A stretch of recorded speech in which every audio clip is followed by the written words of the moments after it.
Hey, Cards fans, welcome back to the Redbird Rundown, presented by I-70 Sports, your home for all things St. Louis Cardinals. I'm Andy, joined today with Matt and Jonathan, and we would love it if you guys just take a second, share us on Spotify and Apple, get those links out with your friends. They can be found on Facebook, Blue Sky, Twitter, and you can watch us also on YouTube. So today, boys, it has been a slowish week, and I thought of myself as a 76ers fan for a while, like trust the process a bit. This is what I mean by Oh, that, wow. of the Embiid Okay. era. Okay. Like, Okay. because I kind of tipped my hand on my vibe check. I have two vibe checks that I'm gonna go for here. I think that's a first on the rundown. Wow. I have a Cardinals vibe check, and then I have a life one. So today, the only thing, listener, that we're breaking down really is going to be the Dustin May. We're going to go a little deeper. You got the breaking news with us last week, and we're just going to go a little deeper in of what we think about him, some of his stuff, and then what we think the rotation is going to look like based on current information here at the end of December. So before we do that, I'll do my Cardinals one, my vibe check for the Cardinals, and then I'll go around and I'll swing back at the life one. So my Cardinals vibe check is is trust the process because I'm sure there are many things, as Matt has said, many irons in the fire, right? I'm sure that we're waiting. There's things to clear. And I think this is the first off season perhaps ever that I have been like in on like waiting and anticipation. And you guys Uh-huh. have probably experienced this way more than I have. So I'll have to listen to your guys' experience here. But I just feel like I, I wish we would do something, anything like, and so yeah. So what do you guys? You Yeah. guys are more experienced in anticipation during the off season. Does this feel like normal? Does this feel slow to you guys? Because Yeah. that's my. I was like, I guess I'll trust the process. Like I want us to do something, but we're not. It all kind of feels slow in the baseball offseason because there has to be other dominoes that fall first, right? So like Bregman. I mean, remember last offseason, Andy? We were so worried about Arenado because Bregman had to sign. Well, Bregman still hasn't signed. Eugenio Suarez still hasn't signed. Those are like on the pecking order higher than something like Arenado.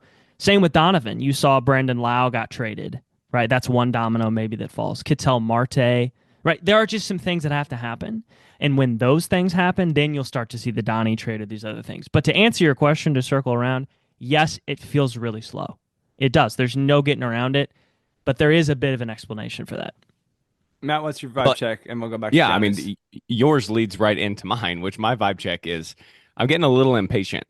I Mm. also trust the process. I trust what Bloom is doing until he starts making what I think are missteps. I'm going to continue to think that he's doing his job in the way that it should be done.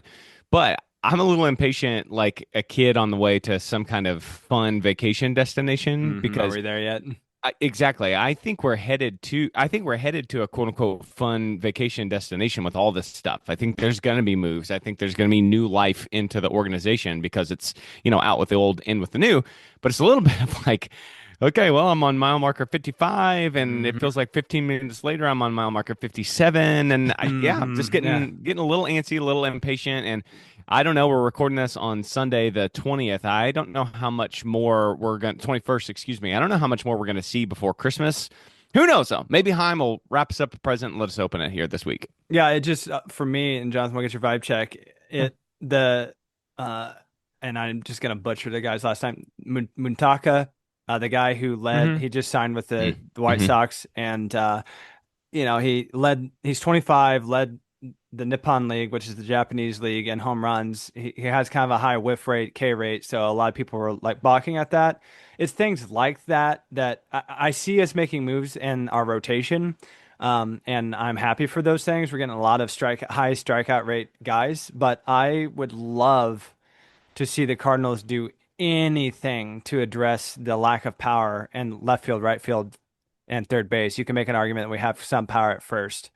So either way, Yeah. that's part of I gotta trust that there's something that he also sees that I'm sitting in a chair in Southern Illinois and I'm not the only one. Like he also has eyes on that as well. Jonathan, what's Yeah. your vibe check? Yeah, no, it's actually funny. You guys are all hitting right around where mine was, is that I'm going to continue to be patient I know it sucks. It really does. But I'm going to be patient until we get really close to spring training. That's when I start to get a little irritated because it's like, okay, I'm ready to this page is over because it feels like we're still lingering in 2025.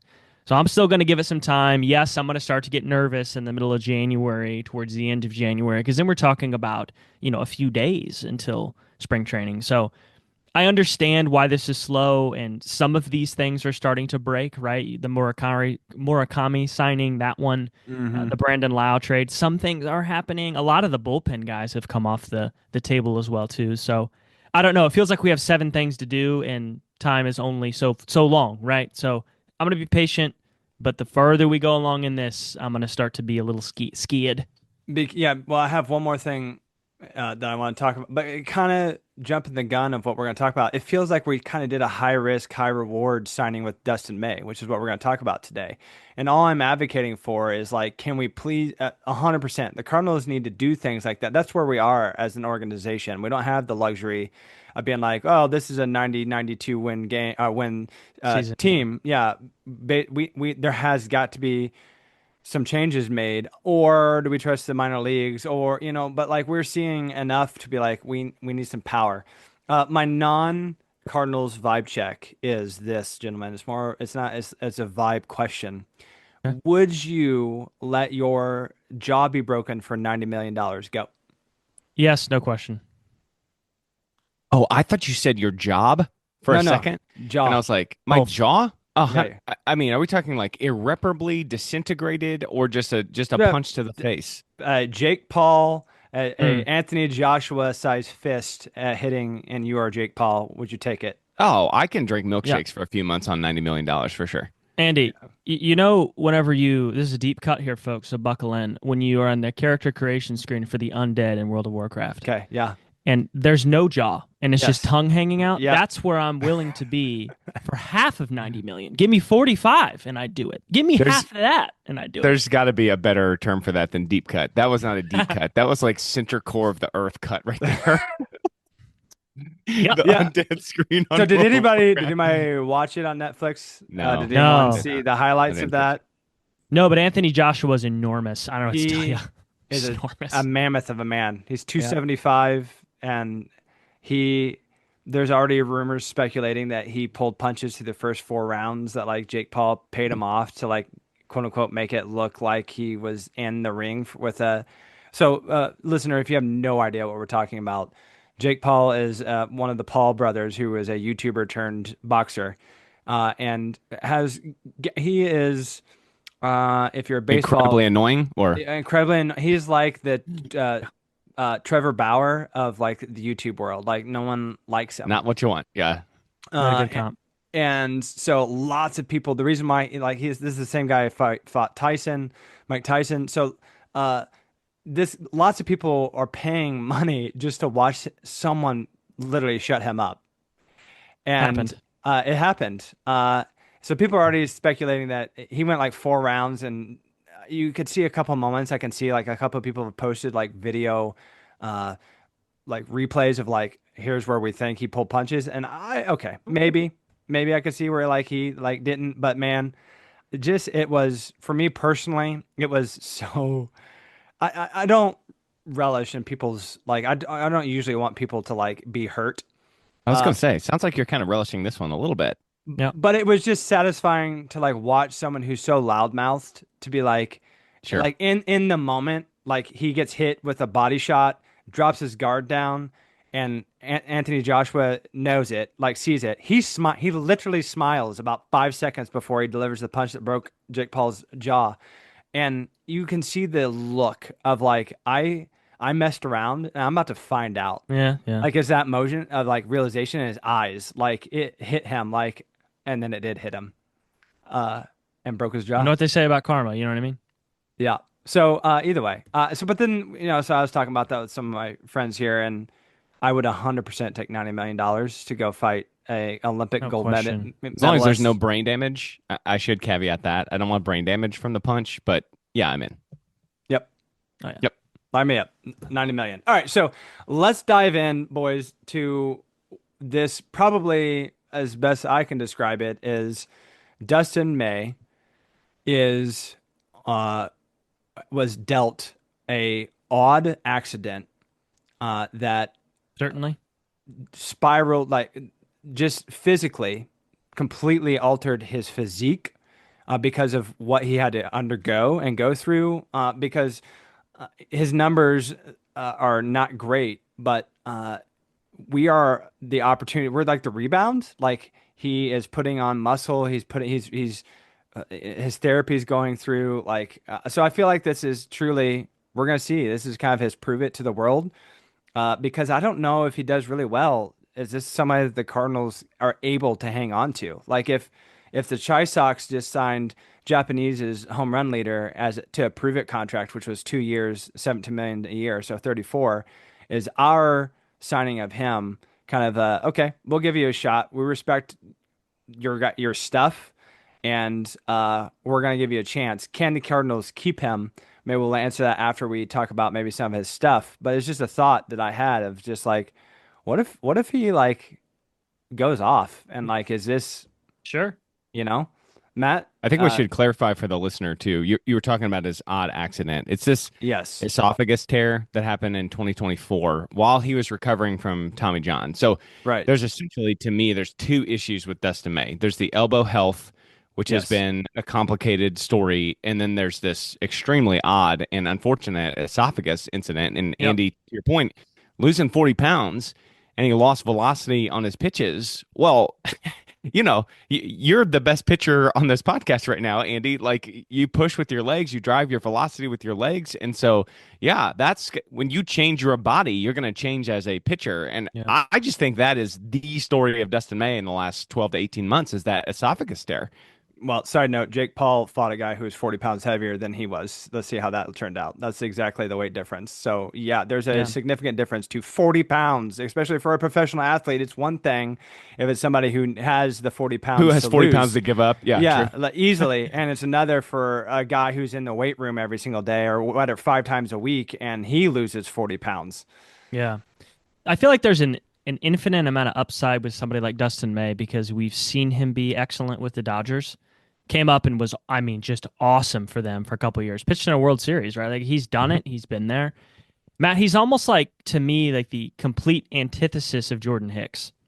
Jordan Hicks, Okay. we wanted him to be awesome, electric stuff, more electric than Dustin May. I would be willing to bet, but never ever put it together. Not because of injury, he just couldn't ever put it together. Couldn't find the plate. Didn't have alternative pitches that were good. Where Dustin May, like I said, it's like the opposite situation. Oh, can he stay healthy? Fingers crossed. If he stays healthy and he returns back to that form, this guy was at the top of the rotation for the Dodgers. That's no joke, right? Yes. So, I mean, what is he? He's a sinker sweeper guy, right? Those are his two pitches. He doesn't really have a third pitch he leans on that I saw. I mean, he has a couple, but those are his two primary bread and butter pitches. Mhm. Last year he struggled, Andy. You've already alluded to that with the Red Sox. Well, that's because his sinker got absolutely destroyed. Well, the velocity's down. You already know we've done this exercise with Mr. Sonny Gray, who's a Red Sox now.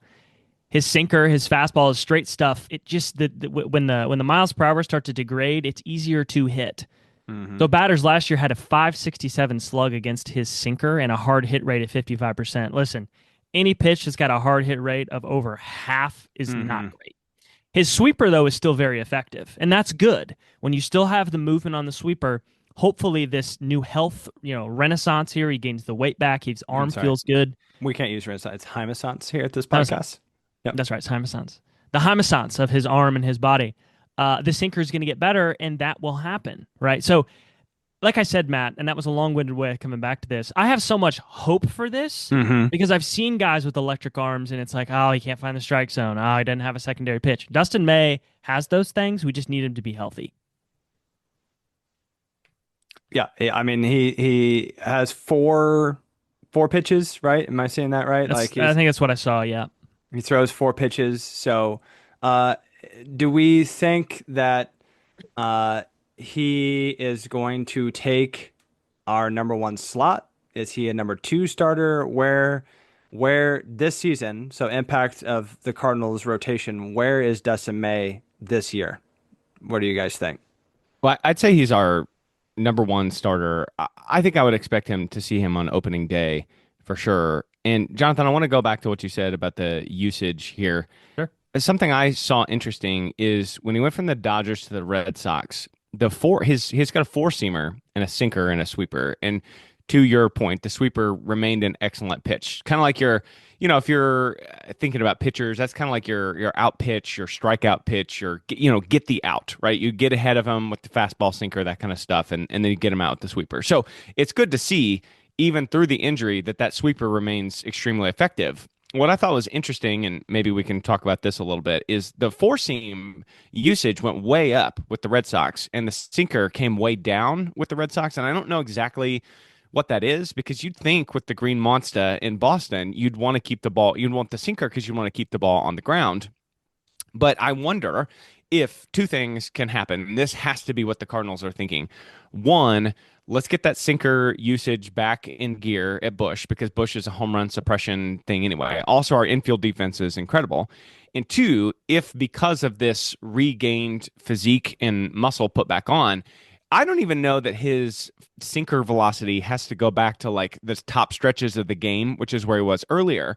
I just think if he can add a couple miles an hour onto that sinker, that's the difference between just getting smoked like a double-A pitcher and being a competitive major league pitcher. And we just traded a guy to Boston in Sonny Gray, whose sweeper is his go-to pitch. So it's not like Dustin May couldn't. I mean, he's a professional athlete. It's not like he can't kind of reimagine himself in some way, provided he still has that. You got to have some kind of gas on the sinker. And so I wonder if I'd just be very interested to watch early on if they flip that four seam fastball on the sinker. Jonathan or Andy, did you see anything? Like, can you think of why Boston may have done that? I mean, I'm looking at some of the Fangraph stuff from run value and I see your percentages, what you're talking about. I don't know. Sometimes I think that teams get pitchers and they like to do something a certain way. Like it's known that the Cardinals like to pitch sweet. They like to throw sliders. They like to teach sliders. That's obviously a pretty common pitch, has been for a long time. I don't know that I can, like off the top of my head, Matt, say like, oh, well, it's because he couldn't locate the four seam. That's not true. If you look at the statistics, he did locate his four seam just as well as he located his sinker in those really good years for the Dodgers. So maybe it's just a philosophical change. Maybe that's just something that the Red Sox want to do. Andy, are you I think he learned the slider. So if you go through his pitch splits, the pitch type, so from 2019 through 2023, he is throwing pretty much heavy sinker, heavy hard sinker. Okay. Yeah, like 99 miles an hour, like top of the majors. Yeah, velocity wise. And then the cutter and the four seamer flip flop back and forth between the second most thrown pitch and the third most thrown pitch, and then closes it up with pretty much curveball. His number one pitch thrown in Boston was a slider that was not registered at all as one of his pitch types. He went from not throwing it to throwing it the most in his career. So you talk about us trying to teach people a slider. Maybe the Boston definitely. It had to. It literally wasn't one of his pitches. He didn't throw it. It goes down to in 2019 it shows a changeup. He only threw the changeup 6 times. There's not a slider on this list at all, and he threw it 853 times last year. So and his four seamer, people's batting average was the lowest on his four seamer. He threw it about 361 times, so about half as often as the slider. So I'm most interested. That's the thing that jumps out to me when I look at like the pitch type is like we went from a guy who I'm sure knows how to throw a slider. My Lord, like you said, they're professional pitchers, but like from game, like literally not registered in the 4 or 5 seasons that he's played to, okay, we're going to work on this and we're going to throw it almost as much, the most, and we're going to have success with it. It's going to be a good pitch. Yeah. Yeah. Something that I looked at that I'm curious what you guys think. So StatCast, Baseball Savant, powered by StatCast, is an excellent tool. It's one of my favorite ones. It's really like beautiful to look at. You scroll down and the visuals make a lot of sense. So if you're interested in any kind of player, that is really helpful, especially when it comes to pitching. Well, they have a section that talks about the pitcher's arm angle. And I found this to be pretty interesting because it has changed pretty drastically every single year for him. So we're going to try not going to get too far into the weeds here, but Think about your arm would be on Take like us a out. Take us oh, out yeah. into him. Okay, all right, Yeah. we'll go out into the weeds. Get your boots on. I love it. Horizontal plane, right? That's like sidearm. You've seen guys throw sidearm. You've seen guys throw submarine. Mhm. But when he broke onto the scene, it was a 27-degree angle. So that's not exact. Obviously, that's not horizontal. It goes up to 32. So you're thinking that's a little more like over the top to 24, back down in 2022, back up to 30 degrees. And now in 2025, it is the lowest it's been at 21 degrees. That's almost sidearm, really close or getting close to it. 20 degrees off that plane there.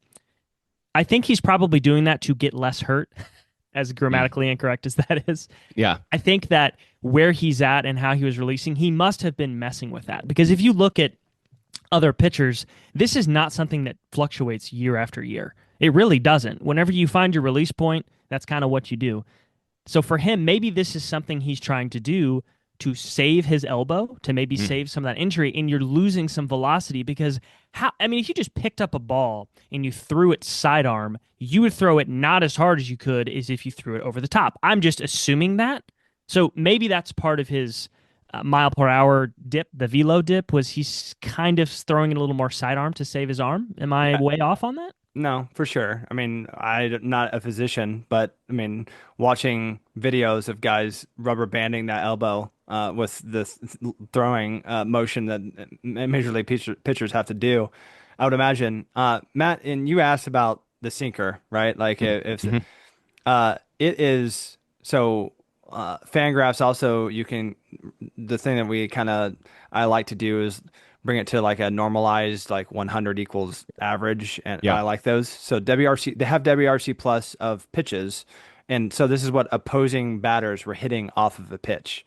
Okay. So we go from his WRC plus of that sinker is kind of all over the place through his career, year to year, but it is by far the biggest jump. It jumps up to, remember, listener, 100 is league average off of a pitch. Like the batters, it does 100, they're league average. That sinker was 170. People were hitting 170 off of it. Yeah. And so that's I mean, not that's like great. Shohei Ohtani at the plate. It's just to put that in perspective for people. That the entire league was hitting like Shohei off that sinker. Sorry, Andy, go ahead. Yeah. Yeah. Oh, and his cutter, which had been and still continues, if you total up his entire career, that slider that he learned was third in terms of his entire career. The cutter was second.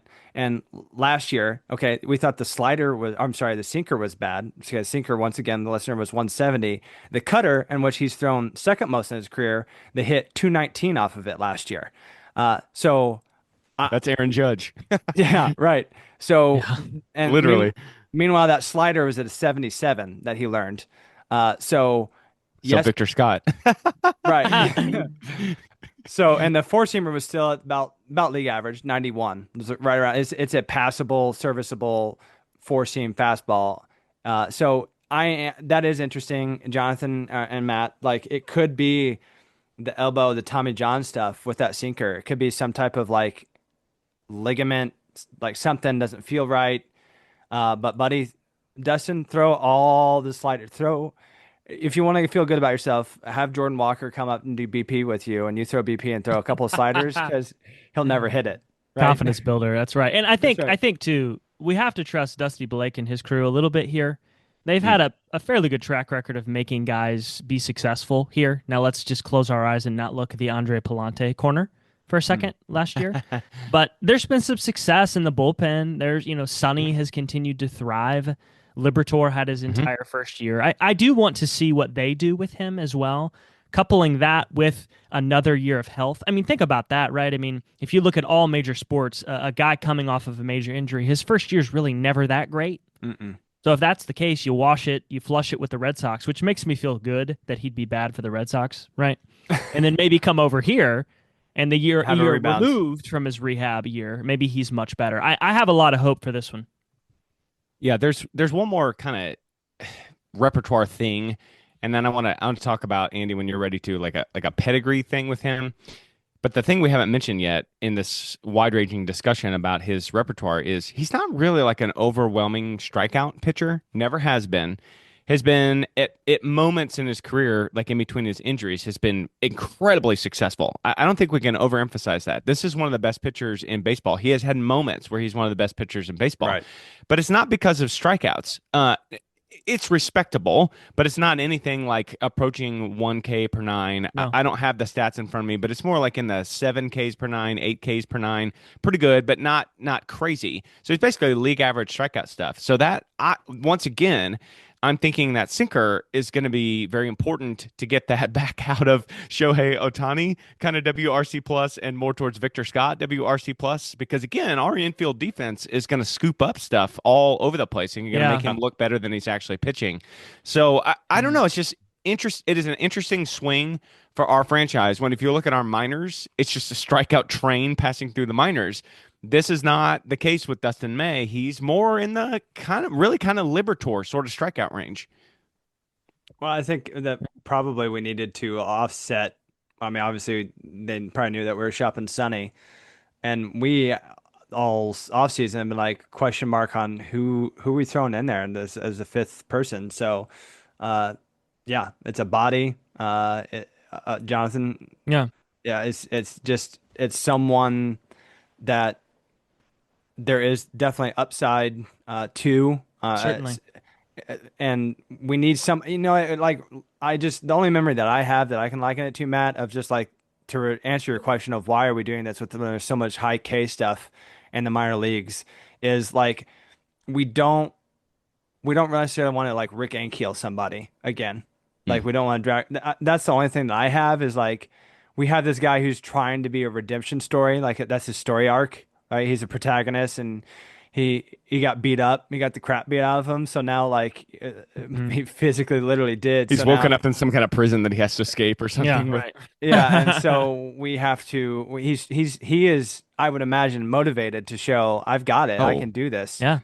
And so maybe Heim's looking at this going, okay, we'll put you in there and it will give some of the pressure off some of these young guys that we're going to bring up. I'm speaking into existence. Don't care. Heim, bring up the kids. Let's see what they got. So it just gives us, he's going to be 29 later this year. Someone who is, in terms of professional sports, older, if you will. He's out of the younger years that that baseball has. So perhaps that's what I take away is that this is just like, well, we needed somebody anyway. There's a pretty good upside if his stuff comes back. Let's try it out. We're not gonna be 100. Like we're not gonna win 100 games this year. So let's give Dustin May a shot. And if he's serviceable, guys, and we don't want to extend it, this is just free prospects at the deadline. Sure. Yep. It is because if this doesn't work out for Dustin May as a starter and it's velocity related, let's just say his sinker gets crushed and it's easy to see that it's still 95 instead of 97.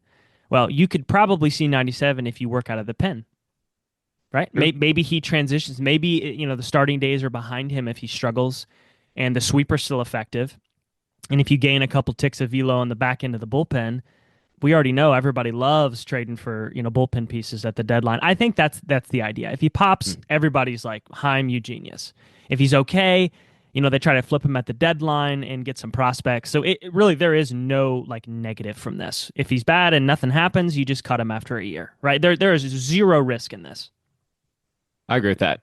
Can I do a pedigree thing, or do you have something else you want us to do, Andy? Okay, so I'm going to extremely quickly walk everybody through his injury history because it's kind of odd. So he's a top 20 prospect in baseball for a couple years. 2020, he busts onto the scene with the Dodgers and is excellent. Okay, 21, he has Tommy John, and that knocks out most of 22 also. Listen, that happens to pitchers all the time. Pitchers come back all the time from that. Shohei Ohtani, right? They come back all the time, and they're good. So 23, he once again started awesome. Started the year incredible. And this is the weirdest part of his whole injury history to me. He's got to have UCL revision surgery. So something somehow went wrong with that UCL surgery for the 2021, 2022 years. I found that very odd. And then, of course, 2024 was this extremely weird esophagus thing. So we're talking about a guy who's not been just straight healthy until the first part of 2023 and really not since 2020. That's a long time, and there is some concern there for sure. But 100%. I think you said something really important. He is 28. He's not 33, so he's still like in his athletic prime. Yes. This is the other part of this I like from the Cardinals, and then I'll quit here. But the other part is we're taking a shot on a high pedigree guy. This is a guy who's been ultra talented all the way through. The realistic expectation is probably not that he's like competing for Cy Youngs. I don't really expect that. But No. I love when teams do this. They take a shot on a guy that's still a good age and his pedigree is immaculate, like super talented guy. I really, really like that we're doing this. Yes. I agree. Yeah. I agree. I mean, I'll give through, this patience is what I'm trying to get at.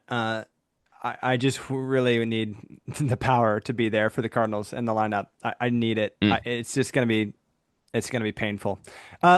Something I do want to see if you guys want to give over unders on what do you think his win Hmm. record is going to be? So I have. Do you take a over or an under on 9.5 wins? Just for Dustin May, Yep. under. Okay. And I only say that because The Cardinals are going to be bad this year. Yeah, can we do an over under on ERA? yeah. Can we not do pitcher wins Yeah, because that's fine. it's That's fine. so environmental onto our team. So Andy, set where you think a good over under is for ERA. 4.5 Yeah. over Oh, under. 4.5. Okay. I'll take the under on 4.5. I don't know how many innings it's going to be in. That's going to obviously be the other key here. Is how many innings do we get out? But I think we're trending in the right direction health wise. I've seen some of his comments. He's normal. He's healthy. He's working. He's throwing like normal. So I'm going to take. We've never seen him fail when he's been healthy. So I'm going to take under 4.5 for sure. Okay, so there's been 2 seasons where he's been over 4.5, and there's been 3 seasons where he's under. So that's the reason why I went 4.5. Either way. Yeah, that's Yeah, good. that's good. And I look at Sierra, and you guys both know that Sierra's never wrong for me. Okay. So I see his Sierra, even in his bad years, is under 4.5. And that's skill interactive ERA. That's like a FIP thing. That's real down into the weeds, but it tries to segregate out all the other random interactions of baseball. And it's like, how good were his pitches? His ERA should have been this. So yeah, I think I'd take under 4.5 as well on that. And Yeah. isn't it crazy before we move on? How pitcher wins have just completely disappeared from life. It was so important, however many years ago, and now it's just like five and dive, 4 innings. You know what I'm saying? Like there is no like stretch the guy. There's some of that, and then it's just so dependent. I mean, you could throw 7 innings of one-run ball and not get the Yeah, win because Yeah. your team doesn't score. It's That's yeah, true. if you win 18 games, you're a good pitcher, yeah. but you could go 9-13 and win the Cy Young. Well, I Because think you're a great Skeens. pitcher. what Yeah, did Skeens do, Andy? Was he like 9-10 this year or something like that? I thought he was under 500. Yeah, I mean, I'm he pretty was sure. yeah, 100% he was. Felix Record. Hernandez has won it with going under 500 for the Mariners too. So it's just Yeah, so team dependent, and that's not going to be kind. I'm afraid He to our was pitchers yeah. this year. he was 10-10, so Skeens Oh, was Okay. 500. okay. Best pitcher on the planet, and you can only go 500. You know what I mean? So that's a weird measure. Pirates problems, baby. You know what I mean? Like just Yeah. They're playing poor ball this Pittsburgh. offseason. They're trying to. They're trying to. They're trying Yes. to. So yeah, let's loop around to that question that I posed. Yes, yes. How does it change the rotation? Yeah. Okay. Is he our number one? So Matt's already answered. He thinks he's going to be opening day starter. Jonathan, is Dustin May going to trot out there at 220.66 and be our opening day starter? I'll just to play devil's advocate, I'll just say it's Libertor. Mm. Only because he's been here. I think, Matt, you're probably right. He is. We're talking just strictly talent and upside. May is the best on the roster. But I'm going to go with Libertor. And is the five this? Is it May, Libertor, McGreevy, Palante, Fitz? Leahy's the long man? I say that with a lot of dripping question. I Matt? have May, Libby, Fitz, McGreevy for sure in there, and I think Heim's comments about Fitz backs that up. I also think Heim's comments about Dustin May backs that up too. He was talking about he's done this, he's performed, so I think they have some confidence in him. Okay. I don't know. Okay, if it's me, it makes a lot of sense to me to keep Leahy in the bullpen as an extremely valuable piece. But if it's also me, I can't watch Andre Palante pitch anymore. Or maybe, Jonathan, you said Yeah. this earlier this offseason. You might be right. Maybe it is worth trying to give him a couple more months. He's 26 years old or whatever he is, Palante, maybe 27. So You should I know. don't know. You're his what- grandma. Yeah, He's you're right. 27. Andre, throw strikes, buddy. Andy, what do you think? Do you I- think May, Libby, Fitz, McGreevy? I think those four are in for sure. Yeah, they're in. I think that this spring training is going to dictate. I don't. If we could be honest and we could have Heim on to and Ollie onto the pod and they be honest and truthful, I don't know necessarily if they've made a decision about who's the opening day starter. Maybe they That's have, probably true. but Yeah. I think that there's probably some like we're gonna wait just a little bit and see how he Yeah. performs in spring training to make a decision of who we're rolling out there because I don't see us having like last year it was Sunny, no question. Like, right? Like if I would have come Yes. last year and been like, oh, I think it's going to be McGreevy or Libby, you guys been like, Andy, you can't say that. Like, we know you're the casual fan, but you really can't say that. Uh, I don't think that there is a true number one. And I mean, Dustin May has the ability to be, but I don't Hmm. know. That's where I'm at with it. Is I guess it's a cop out of wait and see because I don't necessarily know if we have a number one. It's just gonna be like, yeah, okay, it's gonna be Libby. Oh, it could be Fisk. I don't know. It could be. I don't think that we have like, okay, no, this is our number one starter. We don't Right. have that. Right. What's going to be real interesting is they keep making noise about potentially adding another starter, an innings eater kind of guy. And if that's the case, then I think that starting pitcher jumble gets really jumbled for sure. oh I yeah. think there are clear signals that we are not going to see Quinn Matthews at the start of the season. I want to, but I just don't think he's ready yet. I don't think they think that. But if we add another guy that's proven, then your Palante, I don't even know for sure. That's going to be Yeah. real Well, interesting. you're Yeah. limiting yourself Yeah. that we haven't shipped someone off. Like, are they saying they want to So add I was gonna someone say. because that They're going to they add, who are we going to ship though? Not Libby, not Fitz, not No, no, no. McGree. You know what I mean? Andy, are you saying like trade Donovan and maybe get, Bryce Miller back from the Oh, Mariners? Is that what you're saying? something like that. Yeah. Of just, yeah, maybe misspoke there. Sorry. Yes, that's what I meant. Is something Okay. like that. One of the returns for one of these guys could be a major league ready starting pitcher. Yeah, I think that's entirely possible. And Yeah. then I really don't know what it looks like. I mean, I know what I would do, but I truly don't know what it looks like for the franchise. Yeah, I don't either. And I think in that case, let's say it's like, and I can't see this. Like I thought Sandy Alcantara, what do the Marlins want from us? That feels like a contender. Like the Yeah. Orioles, they traded Yeah. for Shane Baz. They wanted him, like something like that. But I could see Andy, to your point, another guy coming back in one of these hypothetical trades where that's when the sphincter squeezes a little bit if you're Palante. Because I Yeah. want to give him another shot. His underlying stats prove, I think, that he gets another shot. But if there's another proven guy coming back of the names we just mentioned, I like him less than like McGreevy. And McGreevy is very generic. You know what I mean? Like he's not going to Hmm. wow you. But Hmm. I mean, Palante was one of the worst pitchers in Major League Baseball last year. Mm. There's no question there. So, and Fitz, I think, has quite a bit of upside. I really do. He's kind of under the radar now. Yeah. Mm. Yeah. His name isn't, but No. Oh, Andy, we know what you're thinking. I know. Just as soon as you made the noise, I knew it. All right, Yeah. can I ask you my question? Yeah. Okay, here's a hypothetical. My wife and I do these all the time. We ask each other these questions for $1 billion. Okay. Would you do something for $1 billion? It's normally something pretty silly. All right, $1 billion on the line to Jaw win a broken. game. Yes. Jaw broken. To win a game, you have to Oh, win a game. We're jaw talking about removed. what is that? 6 innings, 7? Is it 6 innings for the win recorded? Five That what it is? innings. Five. Five. Okay, five. Yeah. That's it. $1 billion on the line. Somebody's got to pitch 5 innings and win the game on our rotation. Who is it? You got to pick somebody, and if they do it, you win $1 billion. Who Can I are see you going to spring bet on? training, or you're just asking me right now? Just like today, right now. May, Libby, McGreevy, Palante, Fitz. I'll give you Leahy too. I mean, Dustin May. To go 5, okay. Andy? The old. I know. We know what you're going to say. I'm riding and dying on Fitz, baby. Let's go for the memes. Yep, okay. Andy's riding on Richie Fitz. Matt's going Yeah. with Dustin May. The answer to your question is we're probably not getting $1 billion. That's the answer. It does not matter No. what the name of the Right, picture is. We're probably not getting $1 billion. Yeah, because in this hypothetical, does the other is there someone else playing and they are hypothetically doing the same thing against us? Yeah. So then, yeah, we lose. Because here's the thing. Here's the thing. I was reading something the other day where this writer said if I had to play like if I had to put together a team or have a pitcher pitch for my life, like for my soul, the devil, right, is going to come take my soul. Who do I want to pitch to save my soul? He said prime Pedro Martinez, which I don't think anybody could necessarily argue Sure. how disgusting he was. I didn't want to take it that far, so I went with the money Mhm. route. But I said that to say there's so much like on the roster. Like I don't know who Mhm. I would like That's what I mean. There's no Everybody number can one. do it. Libby has shown it. May has shown it. Even McGreevy has thrown like 8 innings. Palante's shown it. I mean, Fitz, who knows, right? Everybody's capable. It's just who would you bet to do it? It's just kind of interesting to think about.